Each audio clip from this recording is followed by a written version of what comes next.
일본 해군의 나구모 주이치 제독, 1887년 일본 동북지방의 야마가타현 출생으로 1908년 해군병학교를 36기로 졸업해서 해군 경력을 시작했습니다. 나구모는 1930년경에 일본의 해군 군축조약 가입을 반대하는 함대파의 일원이었고, 따라서 일본 해군 내 강경파라고 볼 수 있었는데요.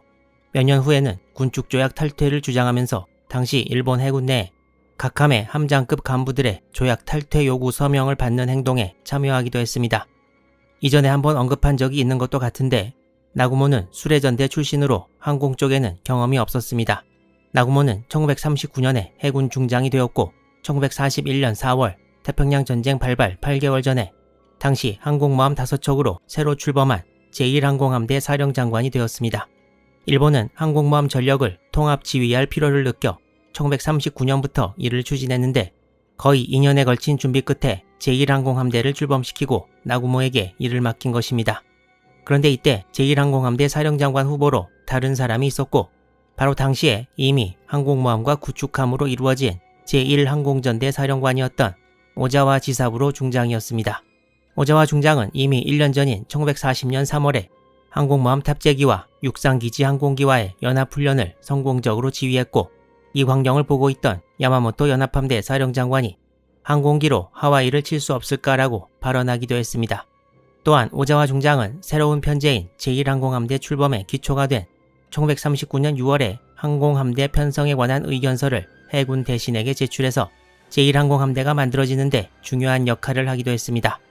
이 의견서에는 항공모함의 통일 지휘와 탑재기의 집단 공격 등 이후 일본 항모부대가 주된 교리로 채택한 내용들이 들어갔습니다. 이에 반해 나구모 중장은 1937년 11월부터 해군 수레학교장과 제3전대 사령관을 거쳐 1940년 11월에는 해군대학교 교장을 지내고 있는 상황이어서 새로 출범하는 제1항공함대 사령장관에는 오자와가 좀 더 합당하다고 볼 수 있었습니다.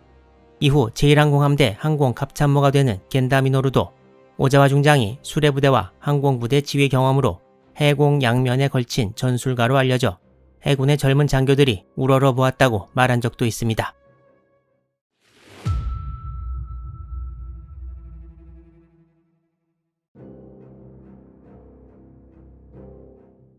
그렇지만 결국 제1항공함대 사령장관에는 나구모가 임명되었는데요. 일단 오자와는 1886년생의 해군병학교 37기였고, 나구모는 한 살 어렸지만 해군병학교 36기로 오자와보다 1기수 선배여서 연공서열에 따라 결국 나구모가 제1항공함대 사령장관이 되었다고 합니다. 이게 일단 공식적인 설명인데, 또 다른 전해지는 얘기로는 제1항공함대 사령장관 인사는 당시 연합함대 사령장관이었던 야마모토 이소로쿠와 야마모토의 해군병학교 동기로 30년대 후반에 연합함대 사령장관과 해군 대신을 지냈던 요시다 젠고 제독이 주도했는데, 야마모토는 오자와를 어떤 이유에서인지 다루기 힘들다고 생각했고, 항공 쪽 경험은 없지만 유능한 항공참모를 옆에 붙여서 통제할 수 있는 나구모를 선호했다는 말도 전해옵니다. 그 항공참모가 바로 겐다 미노루였습니다. 겐다 미노루는 1928년부터 해군 항공대에서 비행을 시작해서 중일전쟁에도 항공대 참모로 참가한 항공 전문가였는데, 제1항공함대 항공갑참모가 된 이후 제1항공함대를 겐다 함대라고 부르기도 했다고 전해옵니다. 나구모가 일본 주력 항모를 전부 지휘하기 시작한 지 8개월 후 태평양 전쟁이 시작됩니다. 나구모 제독도 자신의 강점과 약점을 잘 알고 있었을 것이고, 진주만 공격을 위해 항모 6척을 이끌고 출격하면서 엄청난 일을 맡아버렸다, 단호히 거절했으면 좋았을걸, 나오긴 나왔지만 잘 될지는 모르겠다는 말을 쿠사카 참모장에게 하기도 했습니다.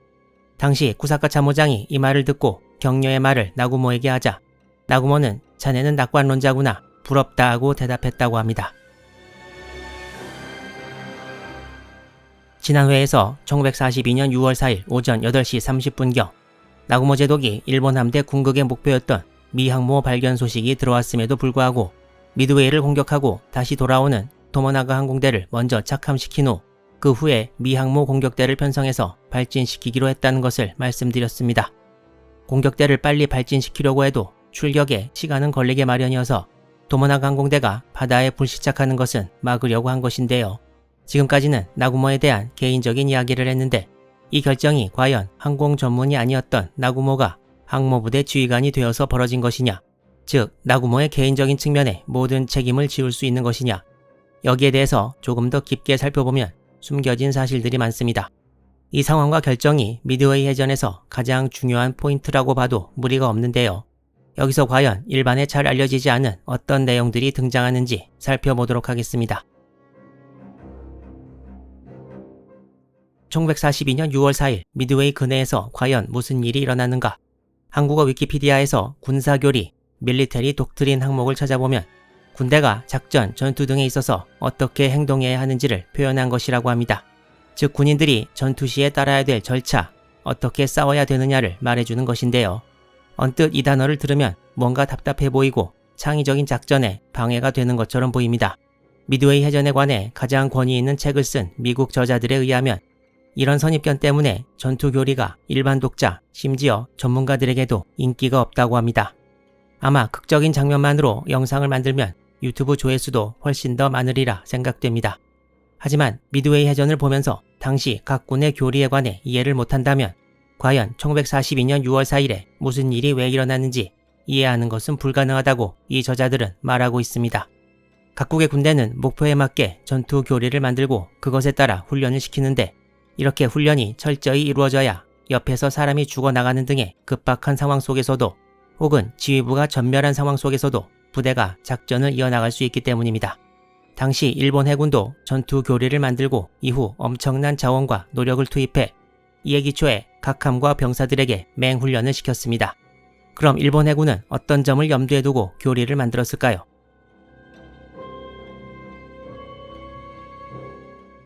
미국을 가상적국으로 하는 일본의 전투 교리에 크게 영향을 미친 가장 기본적인 사항은 바로 극복할 수 없는 국력차로 인한 차이를 상쇄해야 한다는 것이었습니다.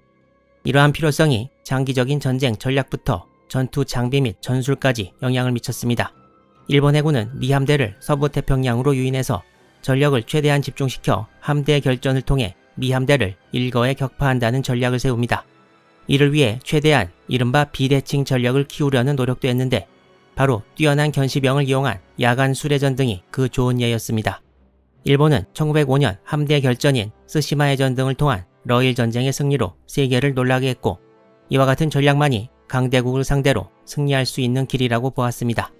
일본이 미국에도 이러한 전략을 쓴 것은 어쩌면 당연했습니다. 일본의 이러한 생각은 해군 내에서 그야말로 절대적인 위치를 차지한 교리가 되었고 세월이 흘러 항공모함이 중요한 전력으로 등장하게 될 때도 마찬가지였습니다. 집중된 대규모의 전력으로 승부를 본다는 바로 그 전략이 항모 부대에 투영된 것이 바로 주력 항모를 전부 모은 제1항공함대 창설이었습니다. 제1항공함대는 3번의 조직 개편을 거쳐 미드웨이 해전 2달 전인 1942년 4월에는 항공모함 8척을 모아놓은 대함대가 되었습니다. 이러한 함대 구성은 당시 어느 나라에서도 찾아볼 수 없는 것이었습니다. 제1항공함대 항공력의 위력은 이 중 항모 6척이 동원돼서 총 354기의 항공기가 미 함대를 공격한 진주만 기습에서 여실히 드러났습니다. 일본 해군의 교리는 항공력의 집중 이외에 또 다른 것이 하나 있었는데 바로 전투기, 급강화 폭격기, 뇌격기가 동시에 합동 공격을 적함에 가하는 것이었습니다. 전투기가 적 상공 호위기를 상대하면서 적함에 기총 소사를 가하고 급강화 폭격기가 고고도에서 뇌격기가 저고도에서 합동 공격을 가해서 적 방어력을 교란시키고 최대한의 전과를 거둔다는 전술이었습니다. 이전 영상에서도 몇 번 소개했던 토모나가 미드웨이 섬 공격대의 구성도 4척의 항공모함 항공대가 유기적으로 합쳐져 있고 미드웨이가 함정이 아니라 고정된 섬인데도 불구하고 일본 해군의 교리대로 전투기, 급강화 폭격기, 뇌격기가 골고루 섞여 있음을 알 수 있습니다. 이성과 같은 내용이 개전 이래 이어져 내려온 일본 항모부대의 항공대 작전 교리였습니다.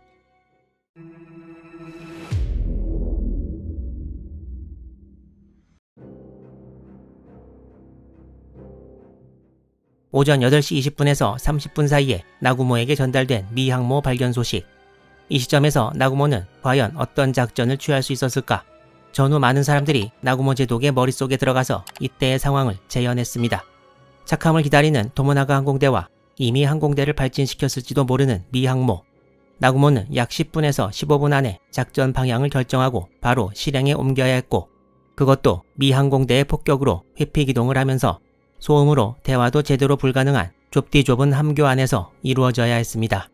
당시 연료가 떨어져가는 도모나가 항공대가 최대한 빨리 착함을 해야 했기 때문에 도모나가 공격대 착함 이전에 신속히 미 항모 공격대를 발진시키려고 해도 무장 전환 명령을 이행 중이던 9730 편대 전체를 발진시킬 수는 없었습니다.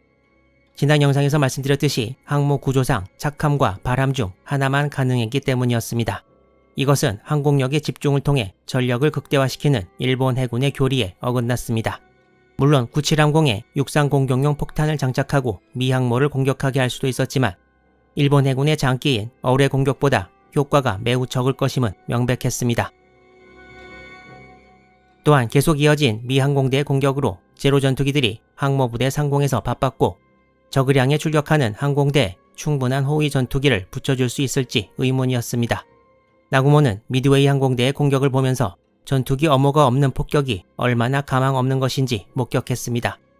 또한 급강한 폭격기만을 단독 발진시켜 공격할 수도 있었으나 이것도 효과가 반감되고 위험하기는 마찬가지였습니다.